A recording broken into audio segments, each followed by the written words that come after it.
Welcome back, everyone. We hope you have enjoyed the coffee break and had some interesting conversations. Our next session focuses on an important topic, the integration of space technologies into water management. As we face increasing challenges with water scarcity and resource management, space technologies offer new ways to enhance the efficiency of water systems, from monitoring reserves to predicting droughts and ensuring sustainable water use.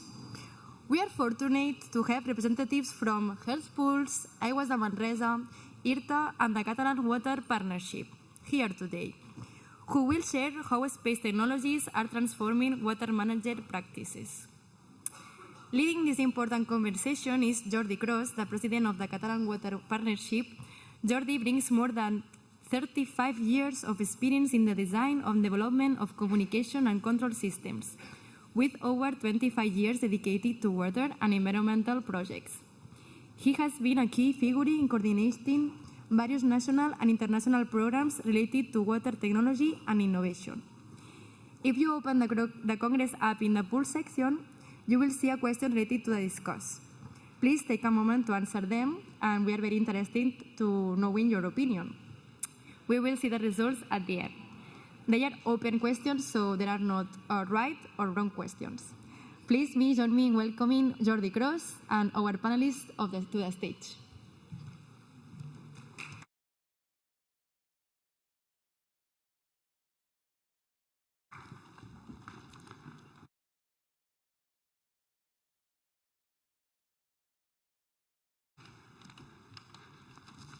Good morning and welcome all of you to this exciting roundtable about integrating satellites into water management.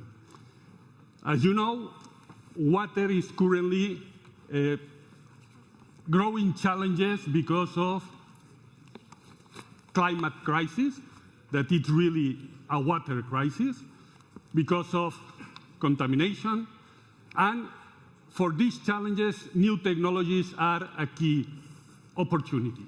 One of these new technologies is satellites and its applications.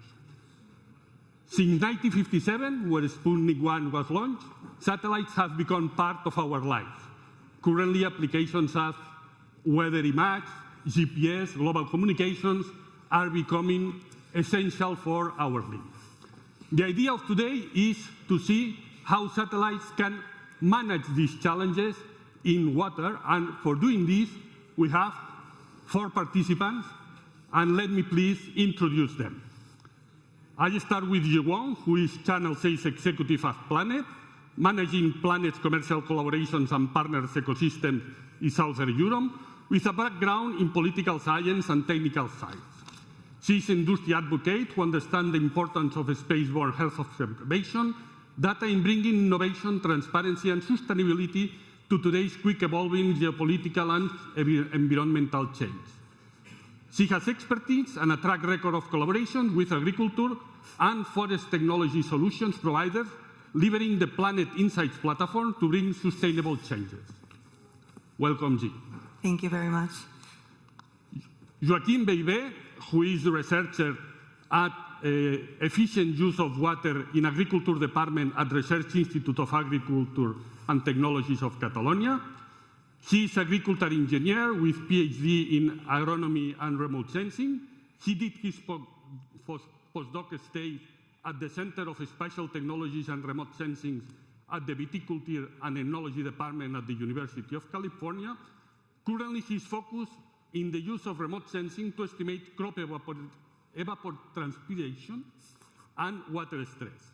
He has been involved in many projects related on the development of technology based on use of satellite image and models such as digital twins for managing more efficiently water resource on both field and irrigation decree scales. Thank you. Welcome, Joaquim.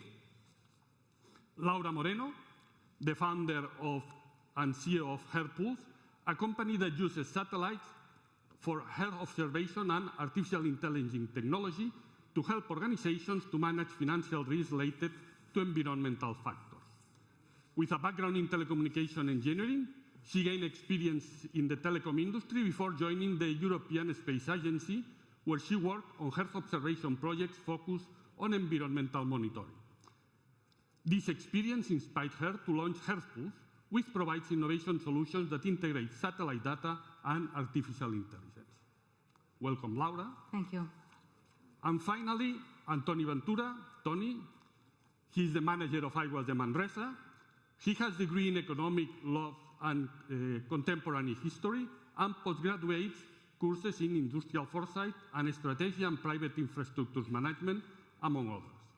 With more than 35 years of experience in the water sector, he has held various responsibilities, for example, water manager of Suez Advantage Solutions, United Kingdom, in Bristol between 2012 and 2017, and since 2018, he's the manager of Aigües de Manresa, a public company in the integrated water cycle. They have participated as end users in the SATwater and SATwater 2 projects for surface water quality management with satellites. Welcome all of you, and thanks for accepting being here. First of all, I would like to see the results of the pool we have made, if it's possible. No pool at all, doesn't matter. So the first question, as you see, we can say that we have two providers of solutions, one researcher that has one leg as provider and the other leg as end user, and finally, one end user of solutions of satellites. My first question will be for the providers. What are the current most used applications in the water sector? And what are the applications you most provide? I see. Well, if I may start with this first question, thank you so much for that kind introduction and for the opportunity to participate in this panel. I represent Planet, and for those of you who may not be familiar with Planet, we are a leading provider of geospatial insights and Earth observation imagery.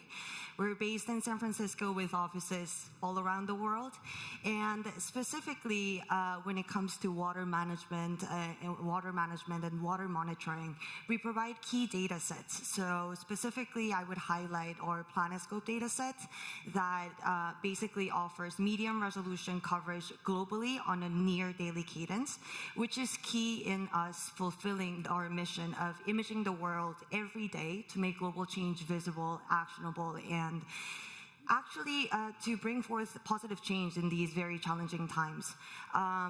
To go back to your question, I think one of the most common use cases that we see, they can be divided into different industries, of course.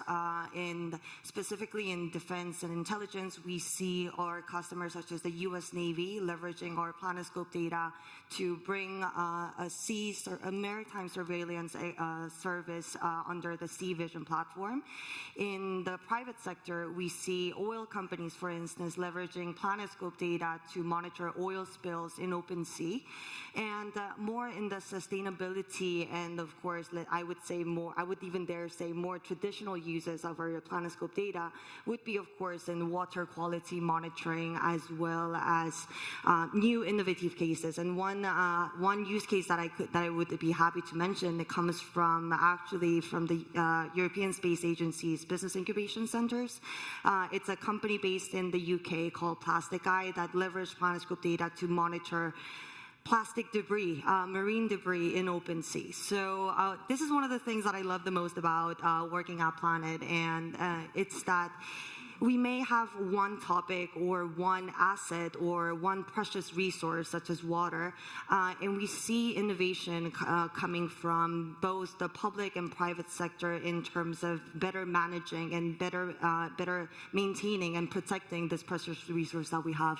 So I wanted to open up with a list of different ideas, with a list of different use cases that Planet specifically addresses, and perhaps I'd like to toss the question to Laura to be a little more specific about what solution providers do. Sure. Well, thanks for the introduction and for the opportunity of being here. I'll be much more concise. And from our point of view, the application that it's most commonly used since a lot of years already, it's the water quality monitoring. some years ago already, and thanks to directives of coast and open waters. And since the next round of data that we have available, thanks to Copernicus and other providers, also in inland waters. I think water quality is like the most common. It's not the one that we most do, that it's now more lake detection, like for water conservation. But I think it's like the more spread in the market.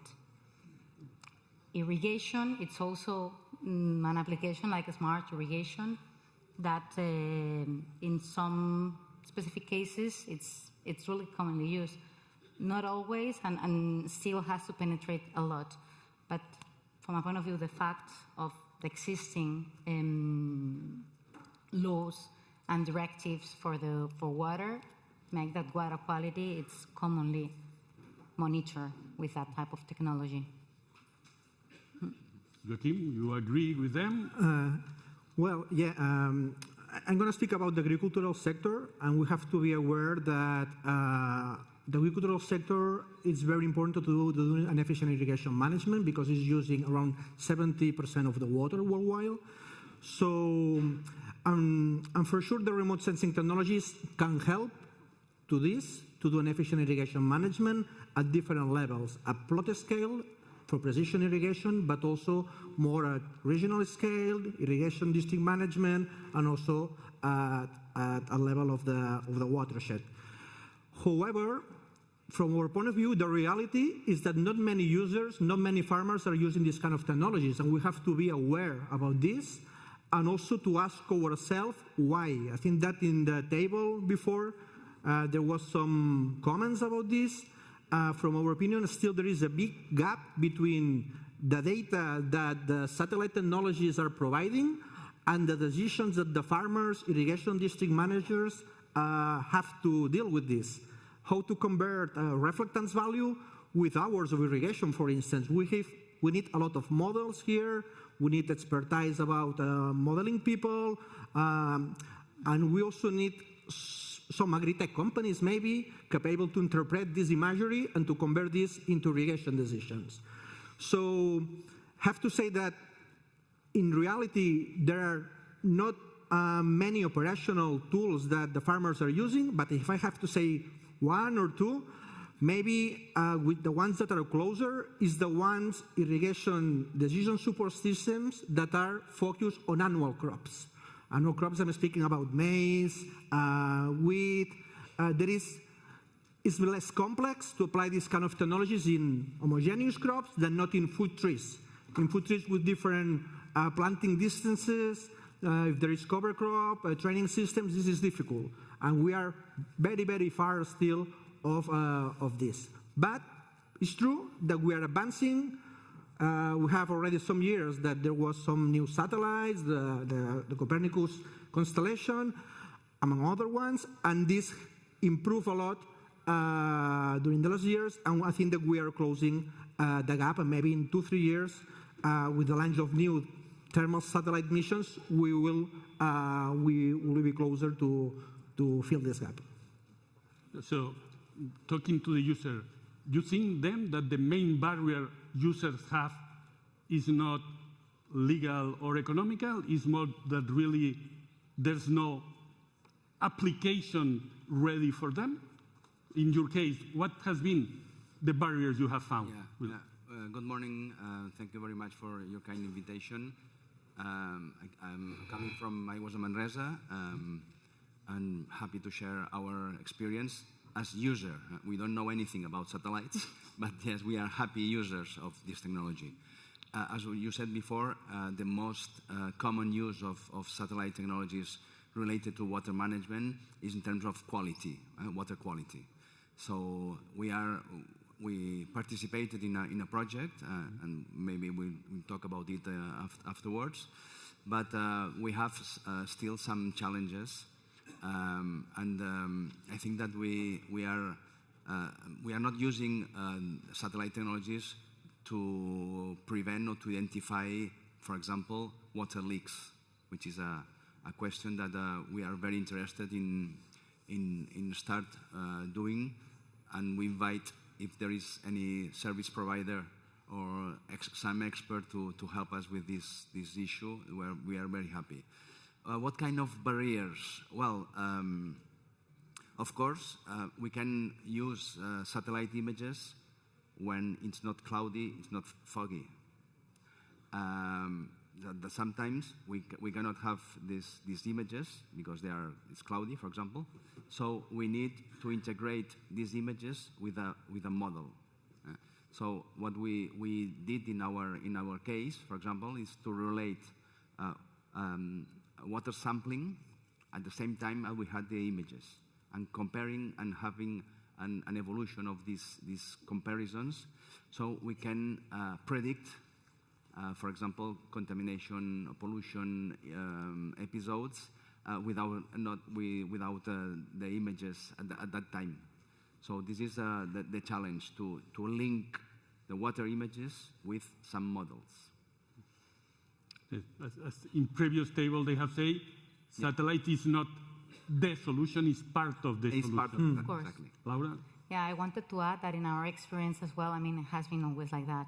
If you don't integrate the satellite's information, not all the data, but the information that you extract, the insights, with a lot of models, in situ data, and a lot of expert knowledge, it's never going to tackle the solution itself. It's always going to needs to be integrated in the full solution. And I think that's the real gap to cover, is exactly here. And for example, I mean, in that Water project, we are the service provider, the solution provider. There's an integrator which has an expert knowledge of the water market that integrates this kind of data with many other tools and with models and with in situ, etc., and delivers the proper information that they need and how they use it. Our goal as a company, it always has been since the beginning, make this data usable. And we are like always trying to understand how to put this data in a way that can be integrated, seamless, and with no friction with everyone and with every platform. Because I think it's like the real step that we have to do as a solutions provider, trying to deliver to the right person that normally it's not the final user, to deliver to the right expert this data, and in a way that they know how to integrate it in their operational systems. So you really believe that the main barrier for the application of satellites to end users is really this, not, I would say, not economical, but this technical integration of all the parts. So end users, as you have said, with no idea of satellites, can just say, start, stop, press the button, it's okay, it's not okay. Absolutely.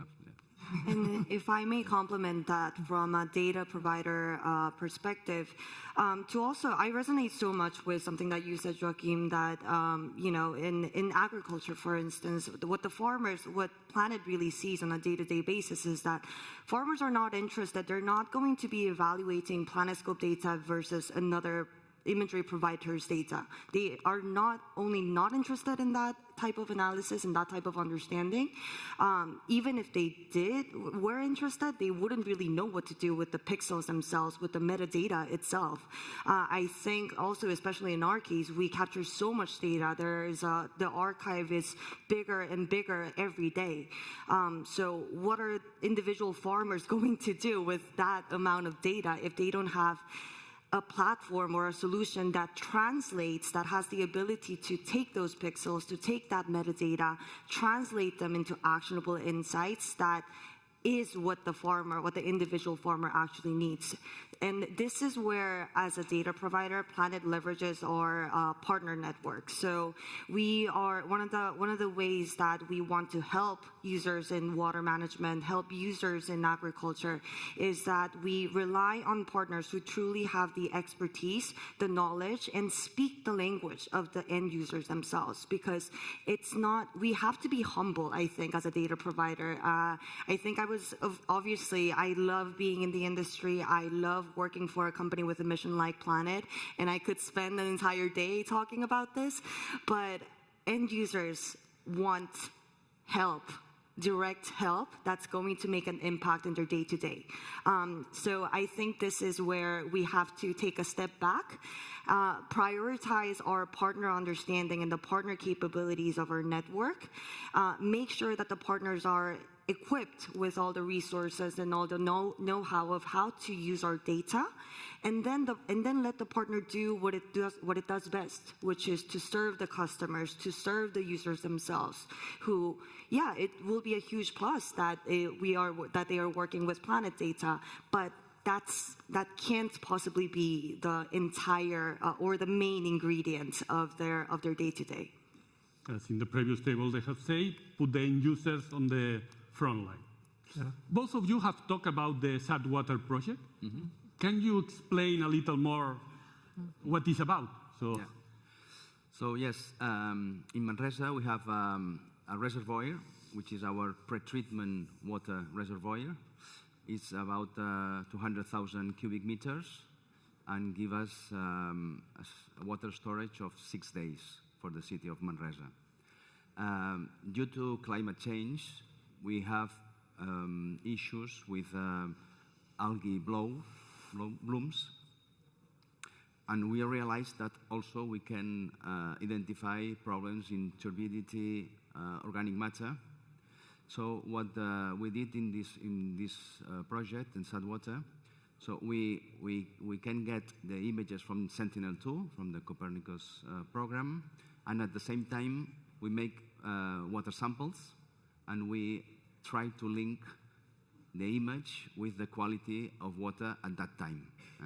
Before we were talking that with satellite you cannot have real-time solutions, but combined with other activities and put in a process of machine learning, you can link an image with a water quality at that moment when you take the image. With the process of machine learning, you can deepen your knowledge, and you can predict future episodes of contamination or algae blooms. That's what we did in the Saltwater 1. We combined the images provided by the Earth Pulse, the model provided by Createch, and we put our facilities and the learning. Then there will be there is also a Saltwater 2, which will build a digital twin in order to reinforce the early alerts and to deal with static and dynamic data in order to have a better visualization of the results. Very interesting. In your case, Joaquim, if I'm not wrong, you have also been working in projects, mainly for the scarcity period, or most important part in the scarcity period. If I'm not wrong, it's a project called Ireland that is based also in IMAX. Can you also explain a little what it's about and what achievements have you had? Yeah. So, as you know, during the last years, we had quite a strong drought that has actually not finished. And this means that in the reservoirs there was no water. There was no water for drinking water. There was no water from environmental issues, and there was, of course, no water for the irrigation. So basically, what the government agencies and water body agencies were asking is how to distribute this water between the different actors. I mean, the question was how much water is needed for agriculture, and which is the minimum amount of water needed for the agriculture here in Catalonia in order to make, to guarantee the survival of the crops. This was one question. So also we have to consider that when there is drought, the farmers, they don't put always the same crops. If there is drought and there is no water, they're not going to put a maize, because maize needs a lot of water. They change the patterns of the crop. So Ireland basically is a digital twin, is also a model. It's a digital twin that basically what it's doing is simulating in real time, or almost real time, all individual fields of one irrigated area. We start doing this in Girona, Later, I think is going to be a presentation, but also we did this in the Lleida, in the two most irrigated areas in Catalonia. And basically what we are doing is in real time or near real time simulating thousands of fields, which are the crop water requirements by assimilating data from remote sensing. We are assimilating data on one side from Sentinel-2, but also in parallel, we are estimating the actual crop water needs by estimating the crop water stress and actual crop evapotranspiration by combining Sentinel-2 data and Sentinel-3, which provides thermal data. So at the end, what we can achieve with this? We can achieve that, first of all, we have developed an algorithm that by combining remote sensing data and also artificial intelligence models entering as input information about what the farmers has been done during the last years in terms of planting, we have to identify which are the land use map, which are the crops type, but not later in the growing season. They need this by January or by February, because the irrigation district managers, they need to plan all the year. If we provide these maps by the end of the year, it's going to be late. So we identify this by artificial intelligence and by simulating in real time Sentinel-2 data. Then we have these maps of crop type that it changed a lot in comparison with the previous years because there was a drought. So we can just run different simulations about which are the actual crop water needs, which are the actual water demands of each individual field and also of aggregation of fields, at the end by one irrigation district. And we can say, okay, with this land use map, this is in different meteorological scenarios, which are the water demands in the most extreme case of high precipitation and in the less one with lower precipitation. So this is something that has been conducted together with many irrigation districts, also with some water body agencies. And at the same time, it was also interesting because there was one irrigation district in Lleida that is called Canals d'Urgell, that is around 70,000 hectares, that around 85% of this irrigation district is under flood irrigation. They don't have a modernized system. And in the reservoir, there was just water for one irrigation event, just one. And they take the decision at this moment just to irrigate the fruit trees. So it was not allowed at all to irrigate the annual crops. Then the question that this irrigation district was doing is, okay, if I have water for just one time, at what week of the year should I open the gate? Okay? And remote sensing helped them. How?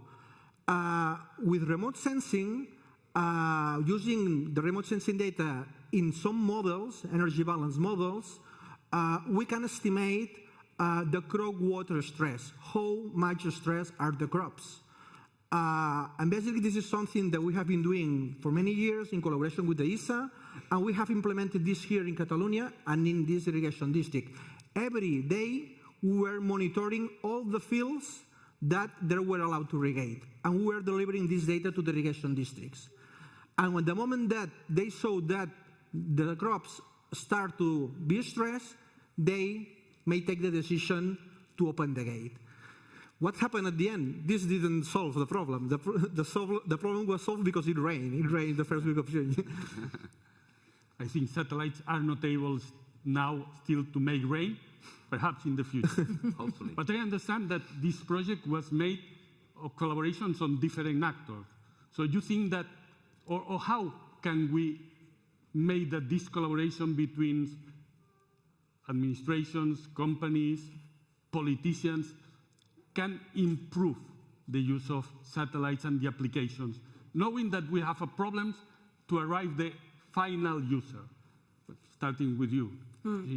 Thank you. So what I would say is, I think I could come up with another example that potentially illustrates this. So, I want to talk about a specific use case that one of our customers addresses through a partner. So the customer is a public organization. I'm talking about IMIDA. This is an institute organization based in Murcia. And under the Mar Menor, Observatorio del Mar Menor, the initiative, what IMIDA is doing is leveraging the partnership that Planet has with Esri, one of our partners, to use PlanetScope data under their ecosystem to create a digital twin within ArcGIS Pro that will help them in not only monitoring but also predicting any changes or any threats to the protected areas under Mar Menor. So I think this is a great example because what we are personally seeing is actually the public sector end users are quite advanced than a lot of people might think. I personally deal with a lot of commercial sector customers that really don't have a geospatial team, don't have an idea of how to work with this data. But in public sector, I'd say actually it's a little bit more mature. But the reason why I brought up this example is that collaboration between the right private sector players to ultimately serve the public organization that is in charge of making the relevant decisions is key. And I think that this is a great opportunity for us to invite the public sector end users to not just look at data providers, of course, but also gain a competitive understanding of who are the most advanced and who offers the most, let's say comprehensive and user-friendly solution. And sometimes data providers, us as data providers, can make that recommendation. And in the case of IMIDA, that's precisely what we did. So in directly sitting down with the end customer to understand what their needs are and opening their minds up to a broader partnership with different players. It may sound complicated, but if we put the end user first on the driving seat, that this is at the end of the day very much possible. Laura, what do you think? Yeah, from my point of view, it's like three things, okay? First, it's like more actors in the value chain. As I said, it's not enough with data provider and solution provider and the user, but there is like the integration role in the middle, or a very technified user, let's say, that has the ability to bring into the table their expertise and able to integrate. But it's normally a technical integrator in the middle. So there is like the need of more actors for, that to happen. Second, I really think the regulation helps.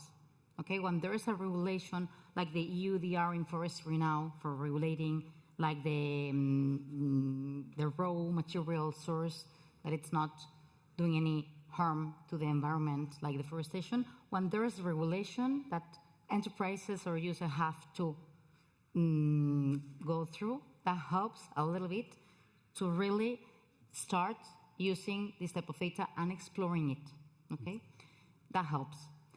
And also awareness. For the last 10 years or more, the European Space Agency, the whole sector, and the USPA now also are doing a very good awareness and communication and like teaching the final users, like you can do that with that type of data. And we have to also underline the limitations. You can do that and you cannot do that, okay? So the fact that the final users knows more about the possibilities of this data, it's also a key ingredient. So those three things, more awareness, more players, and more regulations. Tony? Let me be very simple and, if you want, a little bit provocative.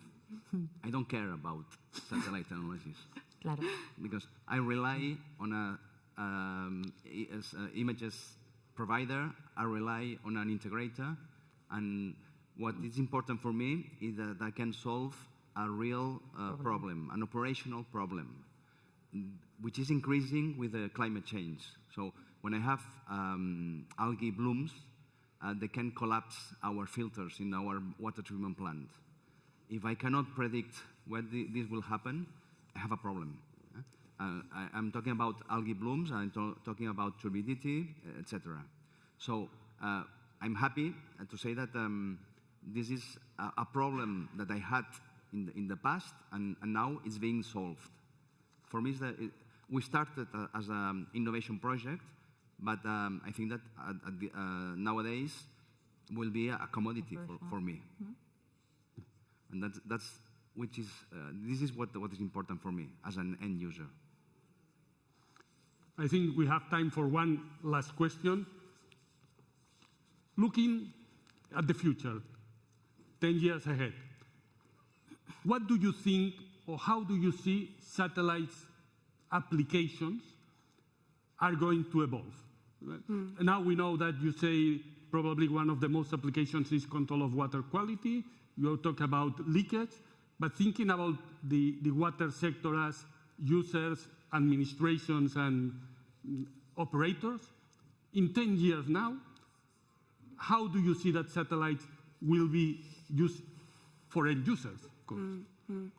So I think there are, my answer to this question would be twofold. Of course, as a data provider, where do we see us as an industry evolving from a data standpoint? Well, today I've only had the chance to cover one of our data sets, which was PlanetScope, but I see us further developing products that are way more relevant and way more accessible than PlanetScope currently is. So specifically, the development of further products such as soil water content, land surface temperature, both of which have direct implications and direct correlation with the amount of water resources available on land, as well as our upcoming hyperspectral constellations. So that's on the data end of things. And again, to drill down further into the user-first approach that we must always hold on to, I see a lot of hope, and I see a lot of exciting things happening. Of course, one of the cases that I love the most is one of the customers that I mentioned before, Plastic Guy, detecting marine debris using space technology.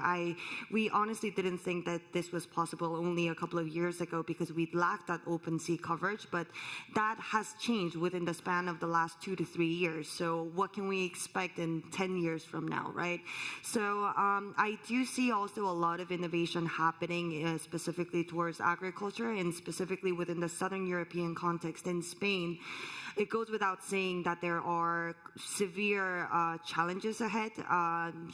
We have seen last year flash droughts. I mean, a lot of people think about flash floodings, but flash droughts are something that is currently threatening the entire geography, I would say.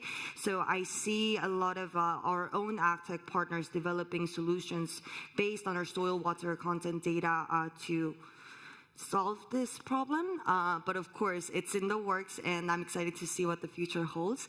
And honestly, if I can be blunt a little bit, who knows? I think Planet as a data provider, it's impossible for us to say which are the innovative use cases that platform providers and solution providers, like for instance Earthpulse, might develop from here today, 10 years ahead, right? So I think I'm really excited. That this is not to say that the future is dire. Of course, the challenges are there, and we will continue to leverage our partner network to help build the solutions that are relevant. And yeah, I think maybe Laura, you can say a little bit more about what the future holds for solution providers. Yeah, well, I really don't know. I mean, it's obvious that with more data, with more data and more sensors and more resolution and more frequency, the type of business cases or applications that you can build from that will incredibly evolve. Okay. And we have been asked many times for uses of this type of, let's say, information, like water stress, to be applied on business intelligence for cosmetic firms.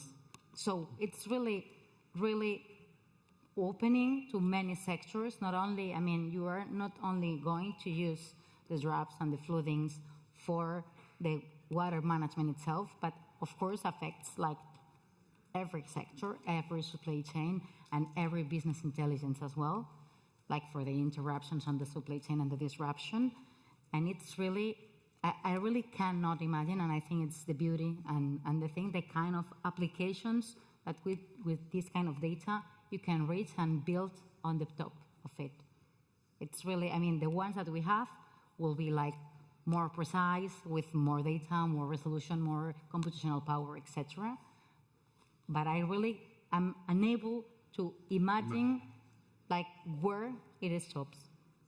Joaquim, the same? Yeah, I think that we are all in the same line. For the agricultural sector, it's key to know two things. How much water the crops need and what's their water stress. And these two questions just can be solved by combining estimations of biophysical variables of the vegetation that in some cases can be obtained from Planet or also from Sentinel-2, and thermal imagery. And here is where we have the problem now. High-resolution thermal imagery. We don't have it. We don't have, and that's one of the reasons why the accuracies that we are obtaining in estimating crop evapotranspiration, crop water needs, fails quite a lot. So I know that in the next 3-4 years, there are 5 satellite missions that are going to provide high-resolution thermal imagery for around 50-60 centimeters, but until now, we don't have this. So I think that this will change a lot the paradigm for the next years in terms of using these technologies for irrigation. And another small thing, we have to be aware that all the people that is working with Earth observation, at the end, is past. The satellite maybe passed 1 minute ago, but this is already past. What the farmer needs is to decide how much water he should apply tomorrow, the next week, or to plan all the irrigation campaign. This cannot just be done with the satellite imagery of yesterday. That's why we are all saying that there is this kind of integration of satellite imagery or long-time series from previous year together with models that are able to tell us what is going to happen next week or the entire growing season. Tony, I will not ask you this. I will change the question. What do you want for the next 10 years? That's what I wanted to say. I'm not an expert, of course, and I cannot say what in 10 years' time this technology will bring. But what I would like to strengthen this integration with the satellite images and knowledge made by machine learning, artificial intelligence, in order to help us finding leaks. I think this is an important issue for the water industry, and I think this is the next step that we have to put on the table, because it's a really need for the water industry. Thank you, all of you. I think it's time to close the session. Thank you, all of you, also for staying with us all this time. I hope you have enjoyed. As me, you have learned something you can take with you. Thank you very much. Thank you. Thank you.